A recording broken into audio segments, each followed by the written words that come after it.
Bendiciones en este miércoles, mitad de semana ya, 21 de septiembre del año 2022. Hoy es miércoles de la semana 25 del tiempo ordinario, pero hoy tenemos una fiesta pues en la que la Iglesia nos invita a profundizar sobre aspectos propios de nuestra fe, como lo es justamente la fiesta de San Mateo Apóstolo, también conocido como Leví.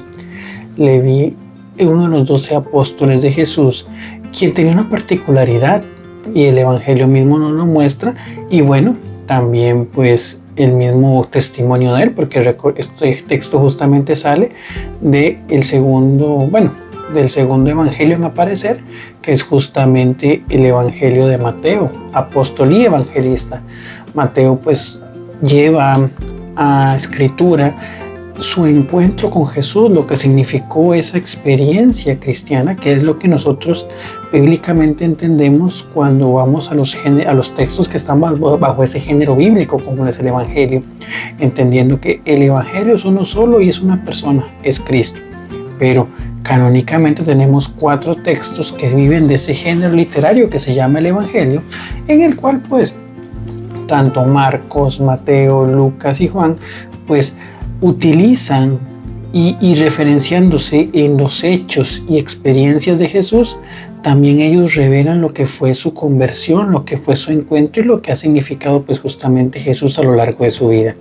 Claramente Mateo, al ser un testigo directo porque estuvo dentro del grupo de los 12, pues él presenta esa sensibilidad propiamente de ese discípulo llamado desde su contexto de vida, y sobre todo dentro de un contexto que era muy señalado dentro de los ambientes de la época. Recordemos que San Mateo era un publicano. ¿Qué eran los publicanos? Los recaudadores de impuestos. Los recaudadores de impuestos tenían una mala fama dentro del pueblo judío, porque eran catalogados como traidores a la patria, porque ellos servían o recolectaban los impuestos para el Imperio Romano, y a la vez tenían fama de ladrones y usureros. ¿Por qué? Porque obviamente ellos tenían una cierta independencia en los cobros y demás, y a veces se incurrían en muchas injusticias. Injusticias que pues obviamente se traducían en bienes materiales para ellos. Pero dentro de esa experiencia de trabajo y demás, Jesús irrumpe en la vida de Mateo y le invita a seguirle, y él se levanta y lo sigue. Es interesante ver cómo incluso dentro de contextos que podemos decir son injustos, Dios nos llama a marcar la diferencia. No podemos desligar, y es lo primero que nos enseña Mateo, mi experiencia laboral, mi vida cotidiana de mi experiencia evangélica. Todo lo contrario, mi encuentro con Jesús debería ser un eje que trasciende todos los elementos de mi vida, de manera de que no sea una camiseta que yo me oponga y me quite según mis circunstancias, sino que más bien ante todo cristiano, ante todo seguidor de Cristo, y en función de esos valores evangélicos yo desarrollo todas mis actividades. Hay otro elemento bellísimo que me gusta mucho de este texto, que es justamente, Mateo se levanta ante el llamado de Jesús, ¿y hacia dónde se dirige? Hacia su casa. Siempre el hogar es ese lugar por excelencia de encuentro con el Señor, y el primer lugar para llevar testimonio a nuestros hogares, con nuestros amigos cercanos, que dicho sea de paso, y no está de más recordar, es el lugar donde más cuesta llevar testimonio. ¿Por qué? Porque evidentemente es en el hogar donde nosotros nos mostramos tal cual son. No es que digo que vivamos siempre en máscaras o hipócritamente, pero verdaderamente creo que todos podemos llegar al acuerdo de que en el hogar, en nuestra casa, es donde encontramos o donde florecen realmente aquellas cosas que son las que más tenemos que cambiar. Nuestros malos caracteres, nuestras faltas de respeto, nuestros momentos tal vez donde no queremos colaborar en el hogar. En fin, todo eso es en el lugar donde más se reflejan. Por eso, ante los antitestimonios que son normales de la vida del cristiano que podemos reflejar, cuesta mucho ser testimonio que ilumine dentro del hogar, pero ahí es donde podemos nosotros marcar diferencia. Entonces ahí es donde empieza a ir justamente Mateo e invita a todos esos amigos que claramente producto de una mala vida pues son amigos de en este caso otros publicanos y pecadores en general, a lo que Jesús indica ante los señalamientos que le hacen. A ellos son los que busco. No son los sanos los que ocupan médico. Es al final todos los que ocupamos conversión. Algunos tal vez vivirán circunstancias más difíciles que otras o estarán en situaciones donde necesitan más la gracia santificante. Pero todos ocupamos de Dios y eso es lo vital, que mi vida y mi encuentro con Cristo pueda iluminar a aquellos que también se han equivocado.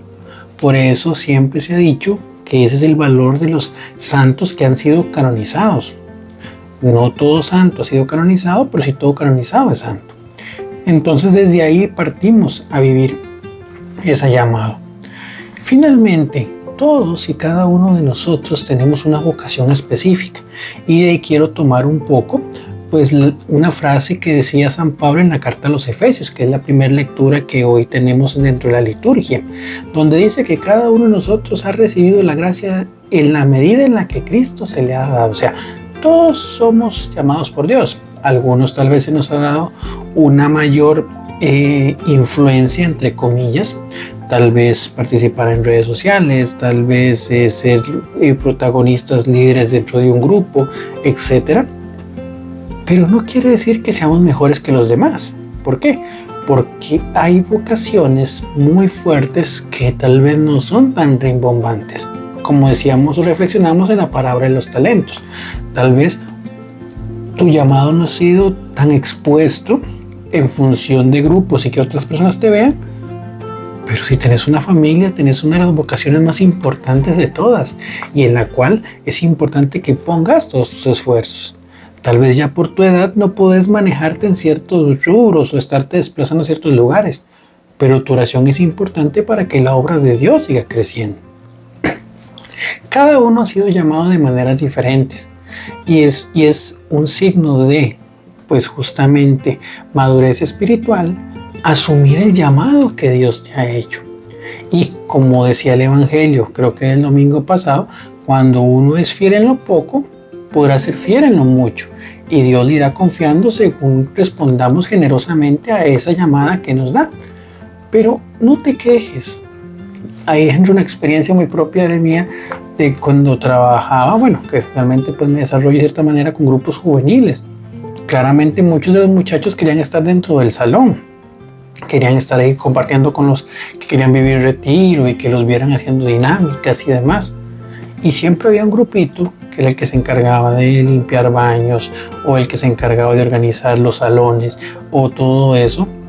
Y a veces la gente pensaba que eran categorías de servicio, pero al final todo cuenta cuando se pone en manos de Dios y nadie es más que nadie, sino simplemente Dios te puso estratégicamente en ese momento y en ese lugar de batalla.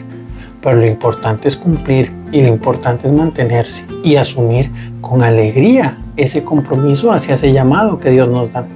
Entonces, en la figura de San Mateo, como digo, encontramos ese llamado de Dios dentro de mi cotidianidad para hacer testimonio en medio de la cotidianidad de otros, santificándome en mi propia vida cotidiana para poder ser testigo y luz para otras personas, que reitero, no es una luz propia, es un reflejo de la luz que Cristo ha hecho en mí.